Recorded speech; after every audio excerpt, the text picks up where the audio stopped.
Hello, everyone, and welcome to day 8 of the Happy Poly Day series. Today, I'm joined by Albert, who is a polyamorous content creator going by the username PolymanAnswers.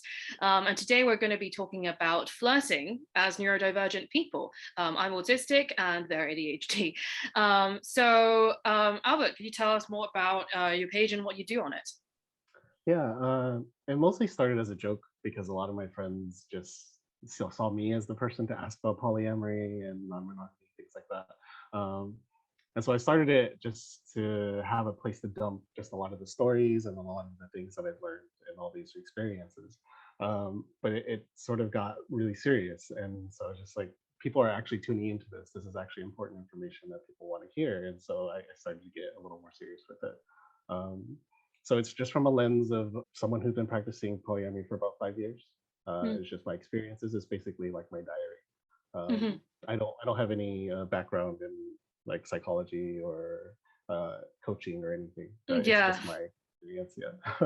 Yeah, like mine was much the same. Started as a joke with encouragement from friends, then just kind of like people started tuning in and I was like, okay, let's do this then. And I've been practicing polyamory for about as long as you have, so also about 5 years, 6 years. But yeah, so related to that, since kind of your page is like almost like a diary, like a blog, how did you get into polyamory? Kind of what was your origin story? Like, how did you come across it? How did kind of what's it been like? What have your experiences been like? So I was in a 8 year monogamous relationship. Mm-hmm. Uh, a very just kind of a relationship escalator. We're kind of just going through the motions and not really growing, not really addressing the issues that we were having. And so towards the end of it, we're like didn't want to break up, but we also wanted to see other people. And so I had stumbled upon polyamory in a few articles and a few things on the internet. And I asked, hey, why don't we try this? Because like we want to date other people, but we don't want to break up. It was a terrible idea. We didn't know what we were doing. It ended very, very badly. We hurt a lot of people in the process, including ourselves. Um, but what happened is it gave me the mindset. Like, if this is something that I actually want to go into, then I actually have to do the research. I have to do the work for myself to actually dive into this in a real way. And along that journey, I met people who gave me bits and pieces here and there. So I dated different polyamorous people and I became very open about it. And so I drew polyamorous people to me. And so the more I learned, just the better I got at it. And it's the default for me now. Okay. All right. May I ask kind of what were the kind of mistakes that you made like early on your polyamorous journey? I think like this is something that like I think people, it's as content creators, it's very easy for people to pedestalize us and forget that like we are human beings who make mistakes very often. And if you don't mind sharing, I'd like to hear kind of, what were your early struggles and kind of what were your early kind of like faux pas, I guess, in practicing Yeah, of course. polyamory. It was very much I wanted to hear about all of my partner at the time's their exploits. Like, I wanted to hear all the details. I wanted to get to know the people that she was dating. Um, but she didn't want to meet anyone I was dating. And so there was just like this mismatch of like, it's not as if I wanted her to be best friends with them or like I wanted her to be in a relationship with them, but that caused a lot of tension in our relationship because she just had all these stories in her head about what was going on. And like, just if I was out on a date, she would just be all over the place as to like what I was doing, where I was going. And we didn't have very clear defined boundaries and like what we should tell each other in terms of like sexual health, in terms of just being in public and people seeing this. What do you say when someone says, hey, I saw Albert with somebody else, those kinds of things. And I feel like those are things that you need to talk about before you just jump into a polyamorous relationship. For me, I I like to say I'm not a jealous, or I did like to say I'm not a jealous person. Like, at the beginning, I was like, I want to get into polyamory because I don't get jealous. I actually get happiness with seeing my partner with somebody else. But there was a lot of programming that I just like repressed. A lot of male jealousy and like sort of bearing my chest and like property, like feel like women are our property, sort of that kind of programming that really came to the surface when I saw her with other men specifically. We definitely had a one penis policy at that time. At some point in our relationship, it just came from just what naturally feels like to be a man in a relationship. And so these are things that you need to address before you jump into a relationship in that way. Yeah, I think like one penis policies are like super common, regrettably, and I think there isn't enough.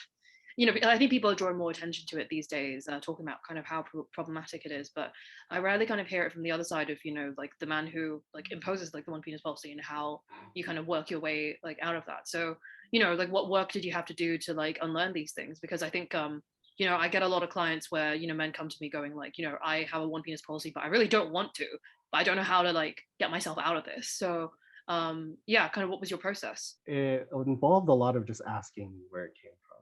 Okay. I grew up in so I'm Hmong, and in our culture, you can marry multiple wives. And it was very much seen as like trading property, like you paid for your wives and you could have as many as you wanted, depending on how much money you had. So I actually grew up in a household with two moms, and they were both my moms. Like I had a biological one, but they were both my moms. I had to treat them as such. And so I already had this idea of what the relationship between what a man and what a woman is. And I sort of brought that into every single relationship that I had when it had to do with a man and a woman. And so it was very much like they were my property. I didn't pay for them the way that, our culture did, but it just, in my teenage years, I was like, I want to steer so far away from that as much as I want, as I can. Like, I don't want to do anything like my family, like my culture, but it ended up in the same mentality. And so accepting it, sitting with it, asking where it's coming from, and just processing it. Like, what's actually wrong with it? Why do I feel like I deserve to own a woman? Like, when you really get down to it, like, it doesn't make a lot of sense once you break it down into its individual pieces. And so it's a lot of inner work and just asking why. It seems obvious now when I'm not in that state, but when I'm in that mad, jealous state, it all makes sense. Like you go back to your old programming in those states. So what was it like kind of growing up in, with I guess like three parents? Was it three parents, like two moms and a dad? There was just a constant drama like in the household. There was Really? just like both moms would cook. And Okay. sort of like, this is one example, they would both put their dish on the table and they would sort of stare to see which kids were eating which ones. There was just sort of this like manipulative game being played at all times where it's like, all right, I got these kids and these kids are on my side. And my dad sort of like quashed that as much as he could, but he wasn't always around. And that's not the healthy way to get rid of that sort of behavior either. You don't just say stop. You have to ask where that kind of behavior comes from. But there was always a fight for who's in the pecking order, and it sort of went back and forth all the time. Right. And it sort of showed us as children, there was 8 kids in the house, it showed us as children that we had to do that as children as well. And so it was very, not a very consistent place to grow up. Okay.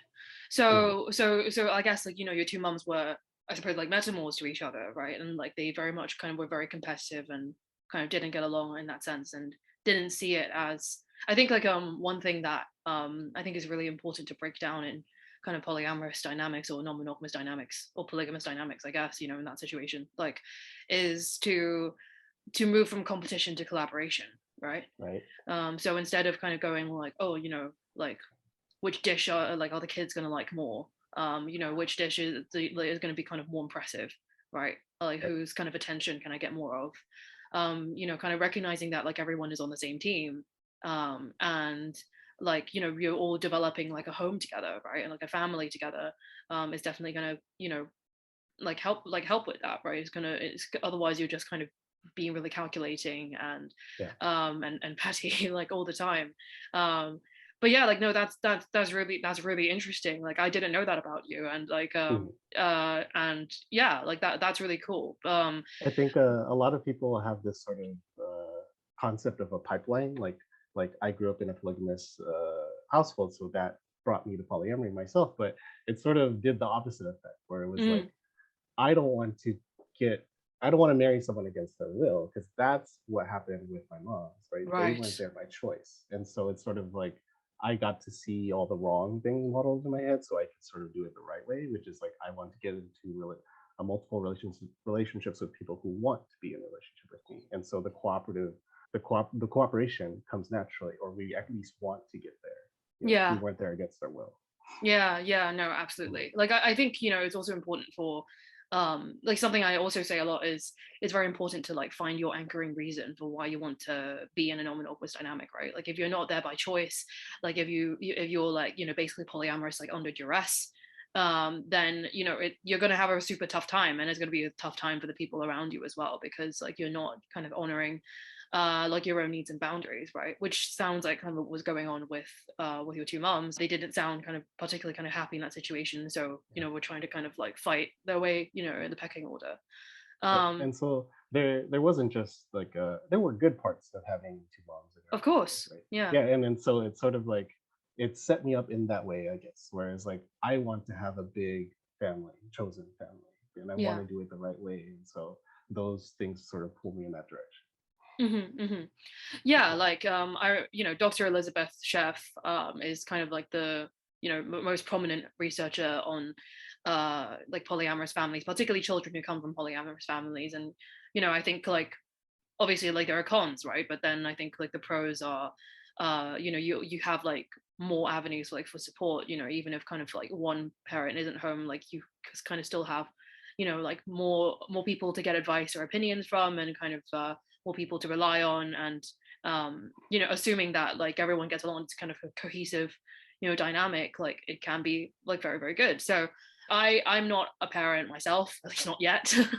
um but like, you know, I do intend to kind of continue practicing polyamory like when I'm having kids and that kind of thing, because like I do think that the priority shouldn't be like the number of parents or whatever, but like, you know, whether you are kind of building like a healthy dynamic and kind of getting good examples like for children to follow in terms of like communication and trust and empathy and all that kind of stuff. Right. So let's get to the topic of today, which is flirting while neurodivergent. And you know, I think this is quite like a good topic, because there was a TikTok that came out quite reasonably recently, where basically like this person was talking about how like polyamorous people flirt in a very unique way that's very direct, but also, you know, really kind of addresses, you know, like consent. And I think she was just doing it for fun, but it ended up massively blowing up, and there was actually like a lot of controversy about it, because people were just going like, well, that's not polyamorous behavior, that's just neurodivergent behavior. And then people going like, why are you talking shit about neurodivergent people? And it just became, you know, like the internet has absolutely no sense of nuance, and like that person just got like piled on. But you know, that kind of brought me to kind of reflect on being autistic and like kind of how I navigate like romantic relationships like as an autistic person, right? And this is not a this is like not an uncommon experience, you know, like there's a massive correlation between polyamorous people and the neurodivergent community. Like this has been like well demonstrated, not by research yet, but there is some research in the works that is kind of investigating that. And so yeah, like, you know, what are your initial thoughts, I guess, like flirting like as a neurodivergent people? Like what do you think, you know, kind of like sets us apart from kind of the mainstream narrative of what flirting looks like? I saw that same TikTok you're talking Yeah. about. I just because she said this phrase. She said that they sound like they have no game, and I really connected with that because growing up, I went to like as a 16-year-old me was brought by my older brother to like this what is it called, like a convention, like a pickup artist convention. Like Oh, okay. I was taught like techniques like to isolate like women and to sort of like prey on like their insecurities and like manipulate them in that way. Like as a 16-year-old to be taught how to like this is the way to get women, like it was very confusing to my neurodivergent brain, because it was just like, wait, that's not right. Like that's incredibly hurtful. That's incredibly manipulative. Like this doesn't make any sense. Like this is how I get someone in my life. This is how I create a relationship with someone. This is how I get like, why would I want to treat the person I want to be in a relationship with in this way? And so Mm-hmm. it never connected the dots for me. Mm-hmm. And so when I did try these things in my later teens and my college years, sure, it got the results that I wanted, but like I got the results that the seminar was teaching me, but it didn't get the results that I wanted, which was actually like meaningful and loving relationships. Yeah. And so it it dawned on me to just try the opposite. It dawned on me to just say exactly how I feel. And it immediately showed results right after. Just being genuinely interested in what someone has to say and just who they are as a person and expressing that. Fear of rejection is always going to be there. It's there for a reason. But to just go up to someone and say, I really like talking to you and I would like to talk to you more. I would like to get to know you more is the neurodivergent way of flirting in my mind. It's just to Yeah. be perfectly honest. Absolutely. And yeah, like like having kind of watched some videos of people kind of critiquing like pickup artist methods and that kind of stuff, like I think it's like it's manipulative, and but it does get kind of short-term results. Like you're gonna probably be able to work your way up in terms of numbers, right? You're gonna be able to like get a lot of people, but are they gonna stick around? You might be able to kind of sleep with them one time, but like are they gonna come back for a second date, third date, for like a long-term relationship? Probably not, because if like the connection is built on like manipulation and deception, then that's not kind of the greatest foundation for like something long term, right? So Absolutely.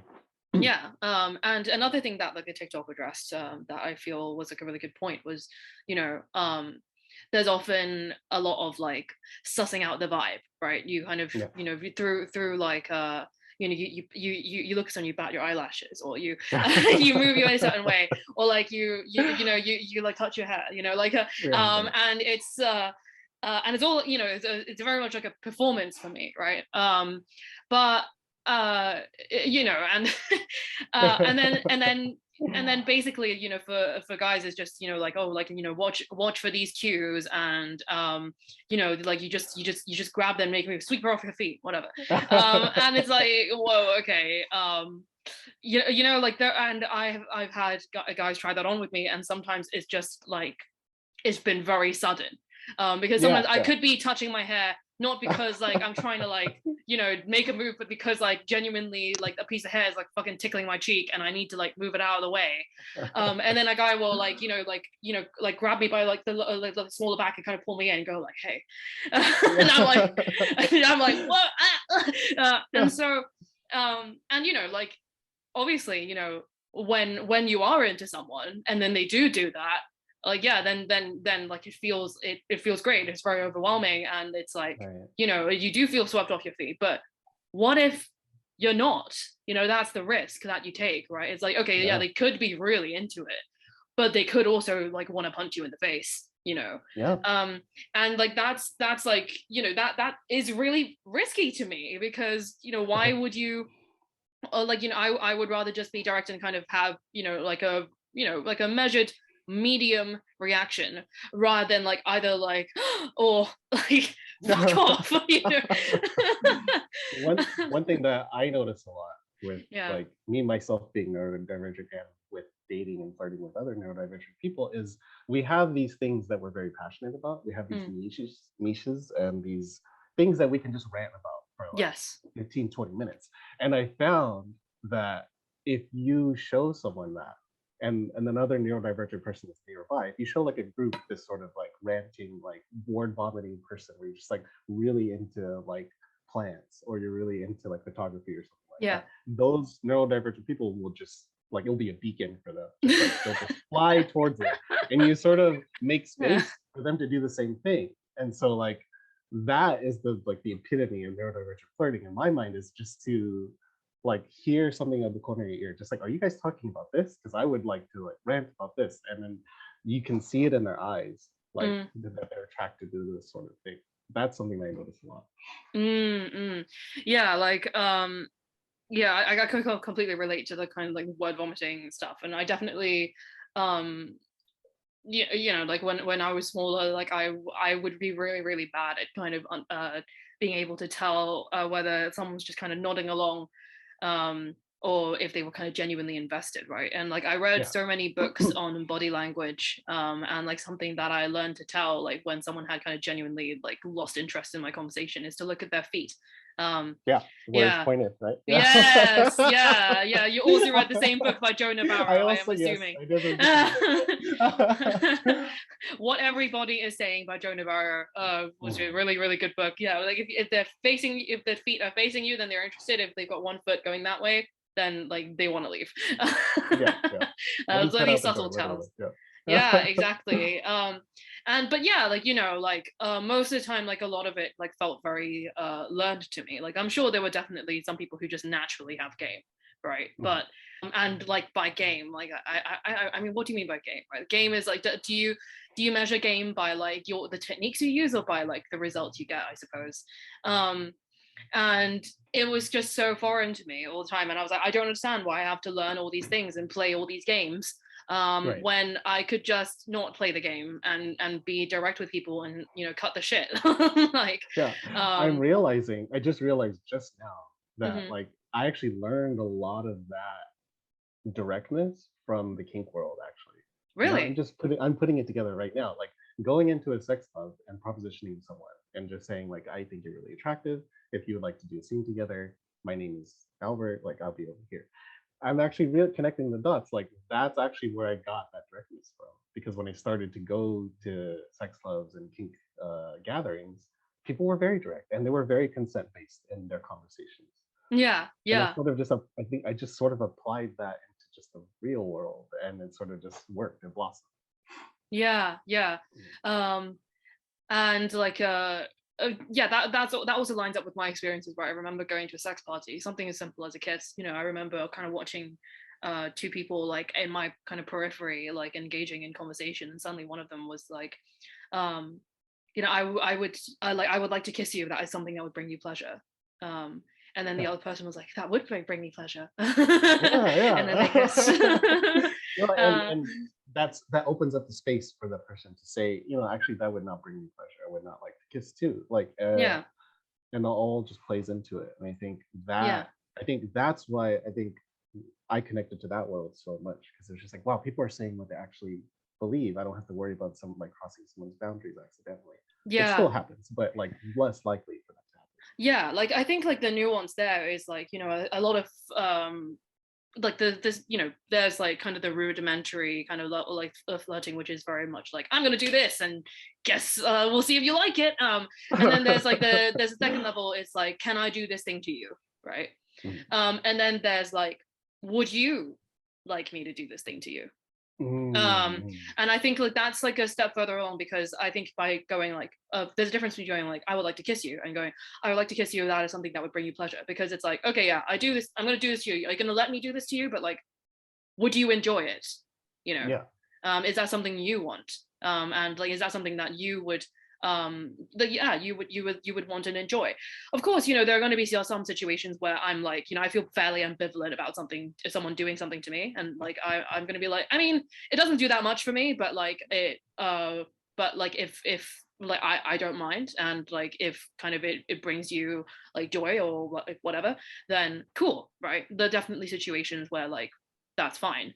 But then I think the idea of like, you know, both people kind of getting something out of it, rather than like one person just kind of doing stuff that would pleasure themselves to someone else, I think that's a nuance that often kind of gets missed in these consent situations.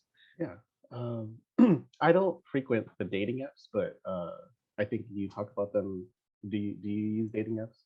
Yeah, a lot. Yeah. Okay, so how do the openers or like the flirting work on there? How does it translate when oh yeah, for sure. So, you know, like obviously there are some guys who or you know, usually guys, let's be real, usually guys who kind of open and go like you know, some of them compliment my photos, right? They're like, oh, you know, I really like this photo in particular, and here's the reason why. Or like, oh, where were you in this photo? I'd like to kind of hear more about that. Or they comment on something in my bio, because I'll like, what I try to do, right, is I give in my photos or in my bio, I create conversation starters. You know, I give like a lot of kind of hooks for people to grab onto, and then they can ask me about, because I don't want to just put like a bunch of photos of me looking hot and doing nothing, and then people are just going to be like, wow, you look good, and I'm like, I know. And so you know, like I want to make it easy for both parties, right? So because if I just kind of put photos of me like looking good, then, you know, that's going to be all people have to go off of, right? They see a profile, they don't know me, they're just going to comment, and then we'll have a boring conversation. Whereas if I talk about like, oh, you know, here's like me playing guitar, like here's me traveling, you know, then there'll be stuff to talk about, right? But anyway, yeah, people comment on my photos and stuff, and then say some type of thing. We'll kind of have a little conversation about it. I'll probably do the same to their profile as well. Go like, oh, this is interesting. You know, this made me laugh, this made me smile, blah blah blah. And then at some point I'll be like, so, you know, like how long have you been using this app, or you know, how, like, what are you here for, you know, what are you looking for? And that's usually easier on apps like Field, because like on Field there's like a specific bit where like you put down like your desires and your interests, so it's much easier to pick up on that and go like, oh, I see in your profile you said you wanted to, you know, looking for these things, that's something I'm interested in too, you know. And yeah, like, you know, there's like there isn't that much to that beyond that. Like I think in terms of kind of flirty moves, right? Like I'm trying to remember, like there was one person who, like, whose opening message to me like on Field was something along the lines of like, you know, I found your profile really intriguing for like these reasons. I think that we have these things in common. And I was like, I would like to take you out for a drink sometime whenever you're ready, and then like a little rose emoji. And I thought like the whenever you're ready thing was a good addition, because I got goosebumps. yeah.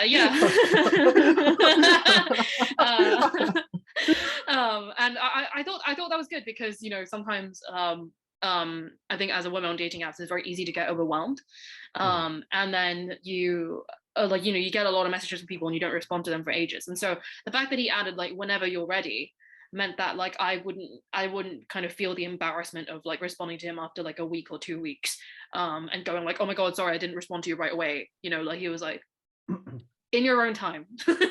Yeah. And like, yeah, and I thought that was quite clever. I told my anchor partner about it. My anchor partner was like, oh damn, I'm gonna use that line. I'm totally writing it down too. And yeah, so that was good. Yeah, go on. I had some friends who have really good luck with like some men and women actually too, to just be really emotionally like vulnerable in the first few messages, like find some way to get to emotional vulnerability really quickly. Like asked about attachment theory, asked about mentioned therapy in some way. Yeah. Or like just to be honest, like I don't know fully about this subject, but this is what I want to talk about. I found people say that works really well. Those are things that I do in real life, but it's like it's somehow weird to translate into a text-based like conversation.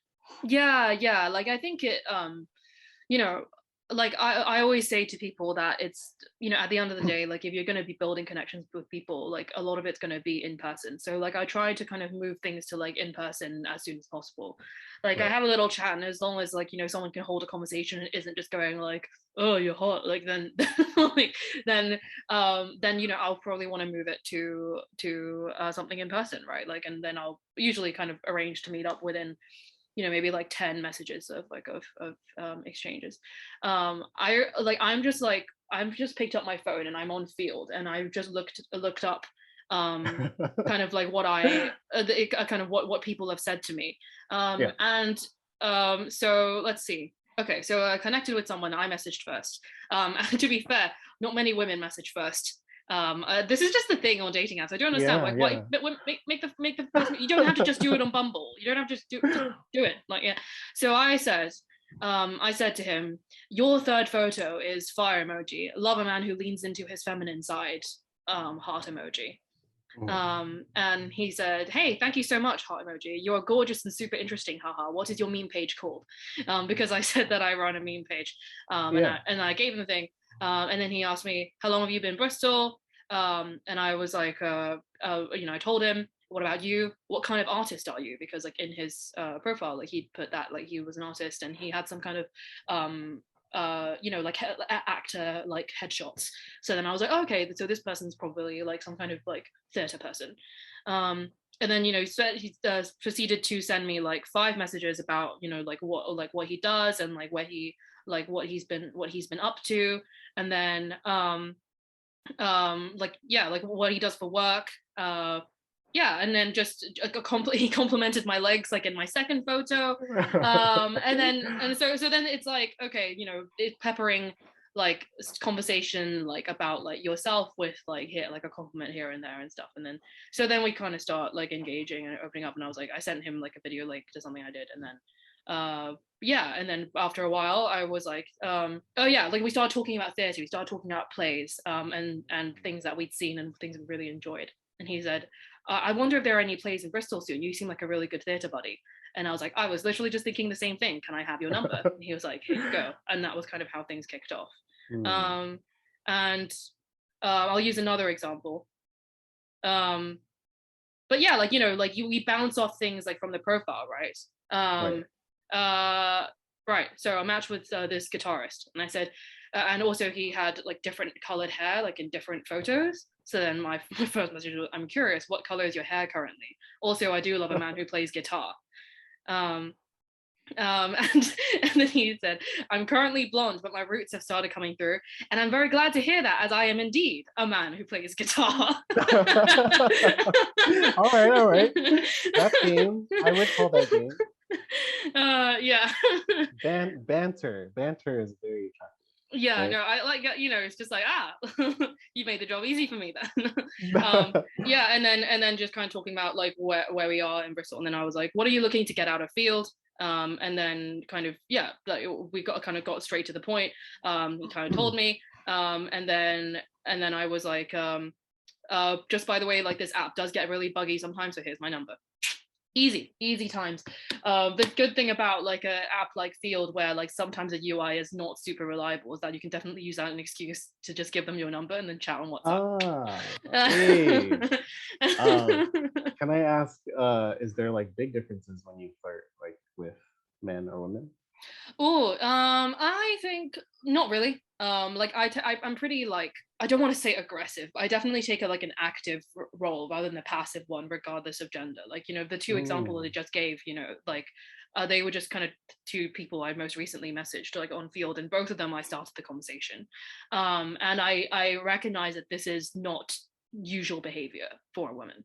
I think that usually like women are difficult, like they find it difficult to start a conversation, and I think partially it's because like a lot of men's profiles are like super bland. But then there's also this sense of like, oh, you know, am I gonna like seem a certain way? Am I gonna put them off like if I message first? And I'm like, well, fuck that shit. You know, if they're gonna be put off by me messaging first, then like we shouldn't be talking, right? So, you know, put your best foot forward and all that. Like, you know, if you want something, go for it, right? Like, which is why I think apps like Bumble are really good, because I think it kind of motivates women to take the initiative. But from what my anchor partner has said of his experiences using Bumble, a lot of these women just do the cop out by going, "Hey, hi. XX," and then you've just thrown the ball like back for the other person, and it's like, yeah, hey, or like, how are you, or like, how's it going, are like the worst possible openers, you know, like for dating app. Like, people might disagree with me on this, some people don't mind, some people are like, oh, but for me it's just like, you're being lazy, you're like throwing the ball in my direction to kind of move this conversation along. Like, no, start with something. I've given you so much from my profile, use it. That's my opinion anyway. What I find in my life with people who are bisexual or pansexual, was that when they try to, like, they've gone their whole life flirting like with men, and then when they like try to flirt with women, they just like have no idea like what to do. Like, what I found was a very common thing. No, this is so real, because like I think as 2 women, there's like, apart from like the anxiety, there's 3 layers to this. I think like women, like a woman kind of flirting with other women. Firstly, there's like the layer of you know, like societal expectations of like, you're basically caught in this catch-22 where like, if you're super active and you look like a slut, and you're super passive, you look like a prude. And then there's like, and so some people kind of get frozen because they're like, well, you know, I'm fucked either way. And then there's like the additional layer of like, particularly if you're a bisexual person or someone who's kind of engaged with men in the past, then you naturally kind of take a more passive role, because that's kind of the societal scripts that we've been taught, right? And the only reason why I haven't adhered to these societal scripts is because autism, hello. But you know, most people, like, they mold to that, right? They mold to these expectations, and so then they kind of wait for the other person to make the first move. And so obviously, if you put two women together who are used to somewhat the other person making the first move, no one does anything. And then the third layer as well, like, that I've heard from queer women, is that like they don't want to make women feel the way that they have felt from men. So then like they're worried that kind of any move that they make that is like too like sexually aggressive, like, will make the other person feel uncomfortable because they felt that way from men. But then I think they end up overcorrecting themselves and kind of interpreting like any kind of flirting move as like sexual assault.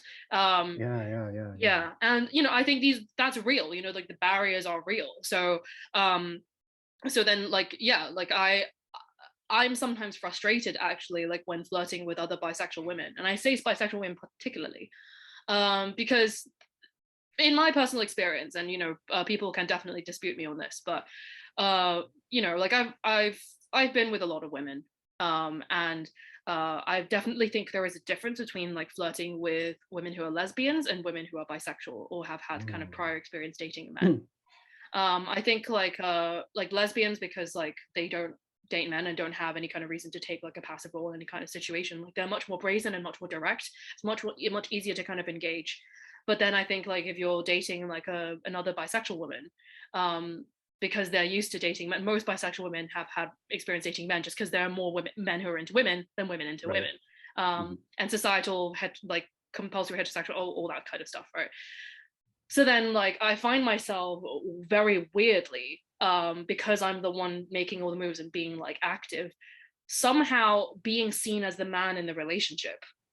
Like I'll be dating kind of other like bisexual women, and then they'll like take like a very like femme personality that like wasn't there initially when I started talking to them, until I started making the moves. And then I'll be like, I'm a woman. You don't have to, you know, you don't have to perform all this stuff for me. Like, this is really strange. This is really strange. And yeah, like, yeah, so gender dynamics are fucked, man. Like, I have to say it's much easier, like, as a bisexual man to flirt with men. I have to say, like, at least from my experience, because I think it was modeled my entire life, just like that locker room, just like that comfortable with touch, and just like very similar interests. You know, like you've seen two dudes bro out, right? Like it's very gay. It's very gay. Yeah. Like, yeah. I don't feel too many. I've only been identifying as queer for a few months, and so I'm only now going back to like all my experiences with men in that realm, and it's just like, wow, like we were flirting in those scenarios. It's just like it wasn't identified as that because we didn't want to be gay, right? That was a very negative thing growing up. Yeah. But there were so many scenarios where we were flirting man to man. Just, can you give an example? Can you give an example of kind of just like in college, like especially when there was alcohol and drugs involved, like I had no issues like making out with a guy friend. And just like and it was just like, oh, we're drunk, and we can blame it on like the alcohol or the drugs, like it's not a big deal. But like now that I'm thinking back on it, no, I don't think a heterosexual man would be okay, even with alcohol or drugs, would be okay with making out with another heterosexual man. Like that's just how my brain processes it now, right? Yeah. Like that, I was attracted to that man, and that man was attracted to me, and that's how that was able to happen.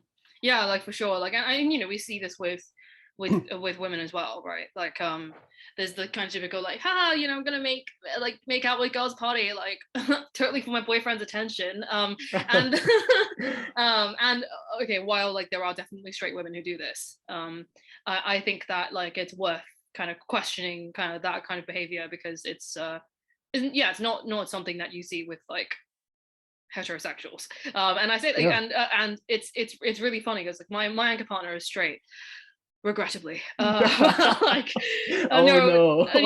no. I joke all the time. We this is a joke between us. Like he wishes he were into guys. He says that, like, like, I think, dating, and just like getting ass, like, would be so much easier if he was also into guys. And I, like, we always joke that, like, his heterosexuality is his greatest and only flaw. Which I think he takes as a compliment. Yeah. And it's so funny because, like, I'll be asking him, kind of like how, like, where his boundaries are for, like, interactions with men, and I'm like, but you wouldn't even, like, want to kiss them? And he was like, no. And I was like, not even if, like, they were, like, really hot? And he was like, no. And I was like, but what's it like? He'd be like, it's like, and he's like, it's like, it'd be like making out with a guy for me would be like the experience of making out with a brick wall. Like, it doesn't feel like anything. And I was like, that's such a wild concept to me. I'll give you some hope, because I used to say things like that. Really? Because not too long ago, I would say things like that, because there's just this heavy layer of programming that says if I was not straight, then I would get beat up, or I would not be a part of society anymore in my growing up. And that still plays very loudly now. And it's only with a lot of work to, like, really go into, like, why do I think that way? I used to say that kissing a man would be like just kissing, like, not a brick wall, but I would say, like, it would just be like kissing, like, a child or something. So in that way, there's no sexual connotation at all, right? Yeah. Or like I would kiss my brother, like, in that way. And it's only very recently when I'm just like, wow, wait, hold on. I've done so many things that a straight man would not do. And then I was like, okay, I'm so queer. Like, and as soon as I just started saying it, I had two very, very different reactions. I had the people who were like, we're so proud of you, we love you. And then we had the, oh yeah, what else is new? Like, we've known this entire time, Yeah, for sure. Yeah, like, but I think there's room for, like, healthy kind of experimentation, that kind of thing. Like, I have a straight friend who like, has kind of explored stuff with guys, and gone further than I think most straight guys have gone. But then, like, he's tried it and he was like, you know what, I didn't enjoy it. It was like meh. And so very happily identifies as straight. And I think I respect him more for that. I respect, like, a straight person who has, or a cis person who has, like, properly questioned and explored, like, their like sexuality or gender identity, and has come out the other side going, like, yeah, I'm confident in my straight cis identity. Like, I think these are I think yeah, like, we shouldn't kind of just assume that everyone who has, like, tried, like, gay shit, like, in the past is definitely gay, because I think that puts off That's people true who too. like want to experiment. Yeah. But yeah, no, I also completely know what you mean. But anyway, yeah. So Albert, I know that you've collated some questions, like, from your followers, kind of related to, like, flirting, or being neurodivergent, or, like, both, right? Or just kind of being neurodivergent, and polyamorous, right? And I think we already kind of covered one of them, which was kind of funny or wholesome stories while flirting, kind of by dating apps, and we've talked about that. But from the little list that you've given me here, there's someone said, as a person with ADHD, can you give me advice for expectations in NRE, new relationship energy, or chasing dopamine? Now, I don't have ADHD. Well, at least I don't think I do.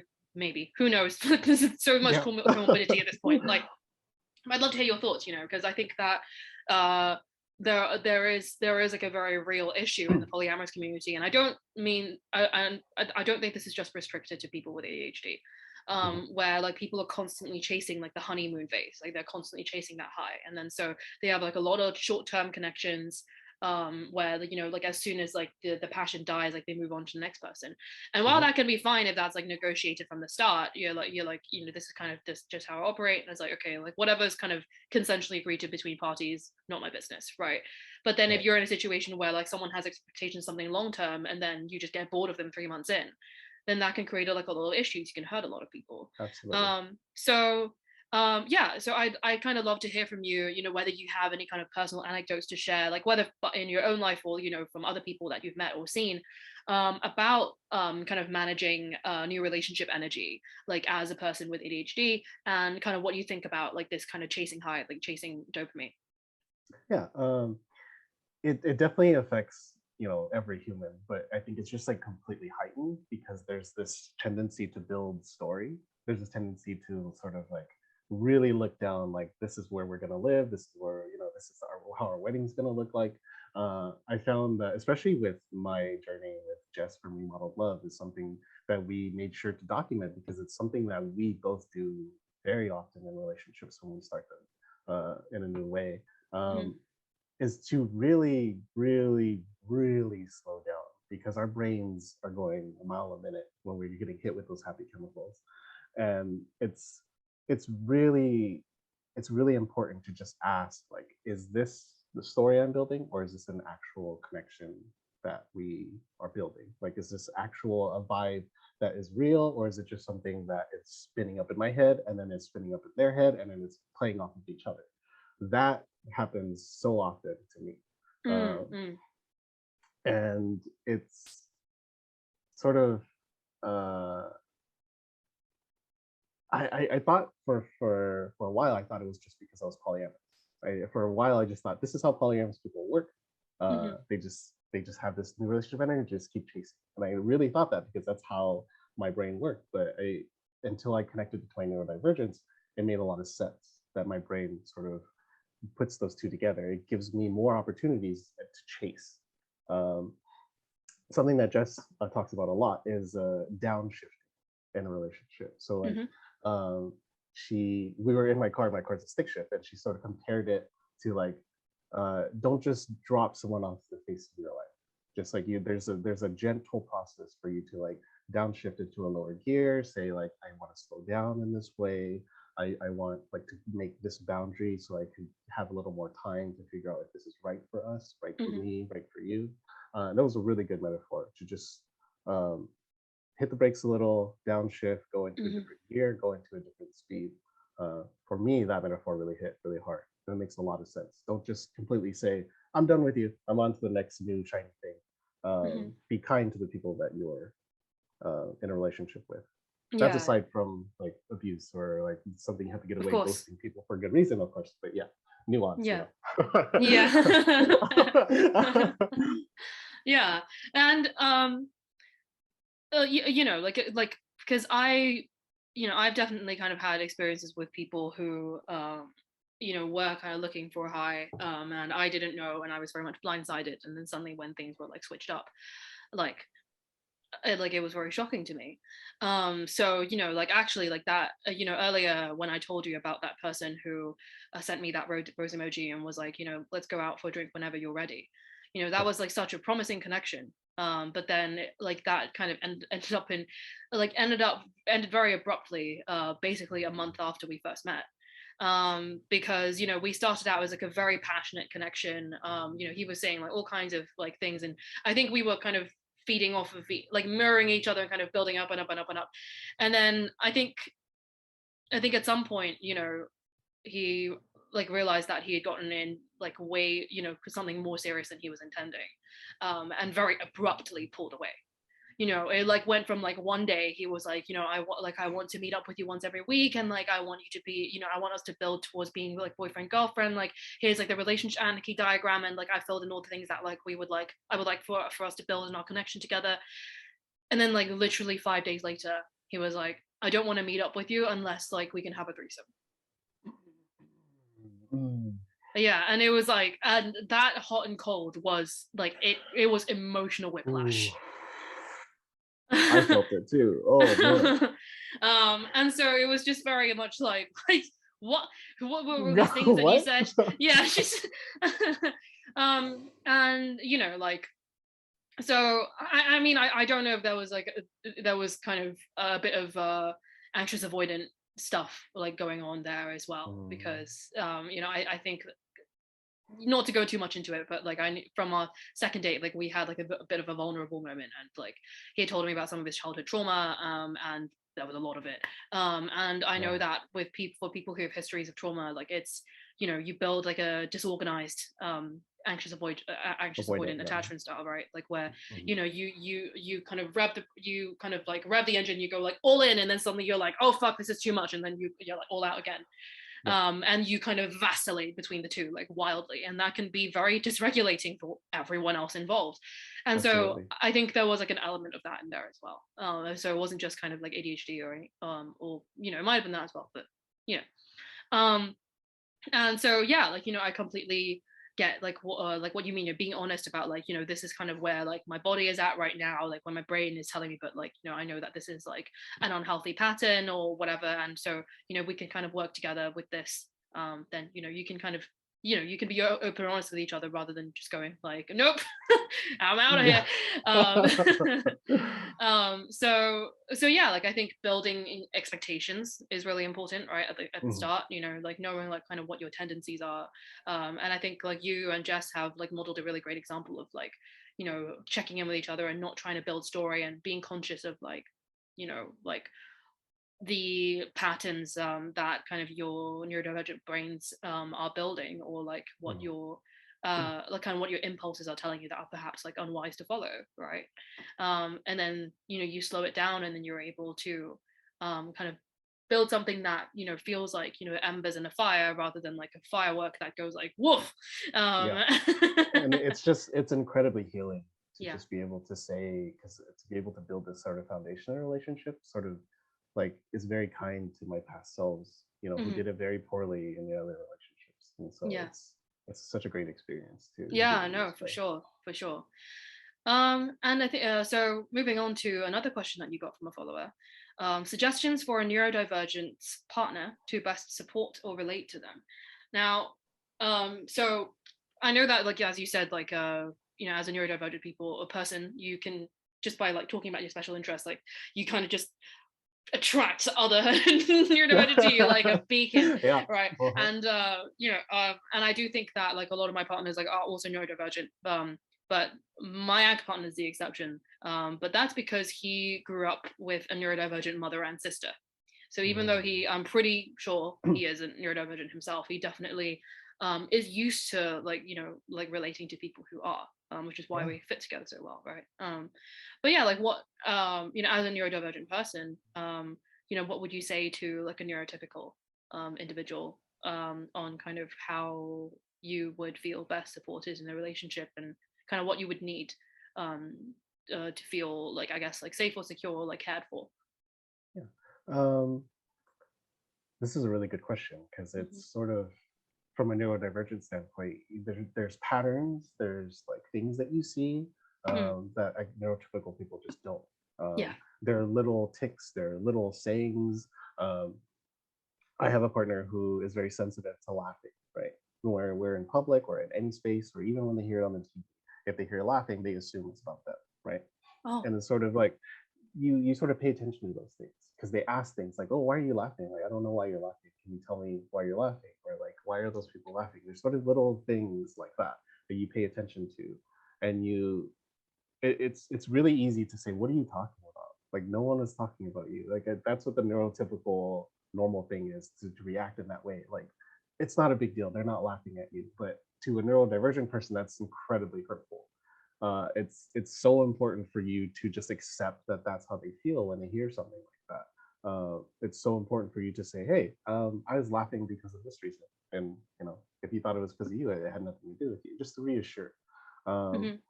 When a neurodivergent person is a little more aware of those patterns and tics, they can sort of communicate it. Like, I hate pranks. Don't scare me. I say that to every partner that I have. Don't hide behind the door and like go like when I come in. Like, that is like incredibly, it's always in my head, because my brothers and sisters do that to me all the time, and it scares the shit out of me. So that kind of thing, like, to be able to communicate it, like, listen to those things. They're not saying it for no reason. Like, these are real things in our brain that like tell us all these things about what can happen if these things happen in our life. And so listening to what they tell you, picking up on patterns. I mean, for me, it just comes naturally. For me, it's like a video game. It's like, oh, okay, write notes, jot notes down on this person, jot notes down on this person. But for a neurotypical person, I can see why like it's hard to pay attention to these sort of things. And those are really mild cases. It goes into very severe cases as well, but these are the more mild cases that I know of. Cool. Yeah, and I think it also like it's important to note as well that like there's a very high correlation between neurodivergent people and people with trauma, and I think that's no accident. I think some people could argue it's a chicken and egg situation, right? Like, but I do think that if you're neurodivergent, particularly if you're autistic, you're very susceptible to manipulation. You're very susceptible to narcissism, like as not being a narcissist, about like being manipulated by narcissists, and just I was bullied basically all throughout my school days, Yeah. and like I always kind of and like from that, like I developed like a very, very deep fear of being misunderstood, because like I was constantly misinterpreting other people. They were constantly misinterpreting me. I often felt the need to over explain myself in situations like when like I felt that people didn't 100% understand me, and therefore like expose like a lot of personal vulnerabilities that like were put in the wrong hands, right? And that creates trauma, right? And so like what you said about your partner who's very like he's very sensitive to people laughing, like like that, I think that is like a trauma wound as well, like, and I don't think that it's a coincidence that like those two like are related, because um I've definitely personally growing up been in many situations where I did not know that I was the butt of a joke. I'd have people like coming up to me, pretending to be nice to me, like pretending, like, and like listening to like all the, my special interests at the time, and going like, oh my God, yeah, like that's so interesting, because they were smiling. I thought that they were friends with me. And what I didn't know was that they were going back to their friends going like, oh my God, did you see the way Leanne reacted? That she is so dumb. Like, and so, and I would not know, so, and I would, and I like the feeling you get, or later when the other shoe drops and you realize that like you have been the butt of a joke for months, and you've been being manipulated for months, so that does shit to you. So like in a way, I can definitely, while I don't have the same trigger to laughing that your partner does, I can completely see where it would come from. But for your trigger of being misunderstood, though, it helps if you're saying something and somebody says something like, hey, I didn't understand this, can you clarify this? Like, it helps heal that part of it for them to say that, because you don't want to be misunderstood, right? Yeah, absolutely. Like, there's little things you can do. Yeah, like it has pros and cons, right? But I think it's important to be sensitive to these things, and if people like ask a question, like rather than going like that's a stupid question, like why are you asking, to be like oh yeah, like we were laughing because of this reason, or like oh I was being serious, or like oh that was sarcasm, like if you missed it, like it was sarcasm, rather, like I hate it when I can't tell if someone is joking or not, and then I ask them if they're joking or not, and then they turn that into a joke in itself, and I'm just even more confused. Yeah, so yeah, like I think there are a lot of different things, and there's definitely like more room, there's in the polyamorous community for neurodivergent people to speak out about like how they best feel supported, and kind of being kind of more trauma informed generally. I think that that's something that the polyamorous community definitely misses. Like a lot of the mainstream polyamory books assume that like you have no childhood trauma, and you have like fairly secure attachment, and then it's just like read a book and all your insecurities will disappear, and it's like that's not how it works. Yeah, which is why I think a voice like yours is so important, like Albert, because firstly there aren't many polyamorous men who are like openly like talking about their journeys like on Instagram or otherwise, and kind of modeling like good examples of kind of unlearning like toxic masculinity and all that kind of stuff. And although I understand that you like identify as like somewhere between like man or non-binary, it's funny because I identify somewhere between women and non-binary. And I wonder if that's also neurodivergent stuff as well. But yeah, like, and I think as from one agent to another as well, like it's important to like talk about the intersections of polyamory and race, which is a topic that I intend to cover a little bit more like on my platform, because I've been weirdly silent on the issue thus far. And yeah, and I think like these perspectives, these unique perspectives, like overall kind of contribute to like more understanding and communication and acceptance like of the community as a whole. So I think we have enough content creators to make like a summit just about Asian and polyamory, right? Yeah, absolutely. Like like I guess, you know, I was averse to it before because I didn't want to like just be like the Chinese polyamorous person, or like make my platform all about like me being like Chinese and neurodivergent. But you know, and I didn't want to make that like a whole thing, right? Because I wanted to be recognized as just another kind of regular polyamorous person. But I also these days I recognize the value of telling more personal stories, and perhaps kind of you know, speaking from viewpoints that don't reflect the mainstream, right? So you know, there is value in that as well, and I'm kind of making more of an effort to like be a little bit more personable as an individual, and talking about kind of the intersections of my identity and how they relate to each other. So yeah, so you know, thank you so much for the work that you do, Albert, and everyone. Thank you. Yeah. Do you have are you on any other social media platforms other than Instagram? No. Okay, so everyone follow Albert at Polyman Answers, and I hope you enjoyed the talk.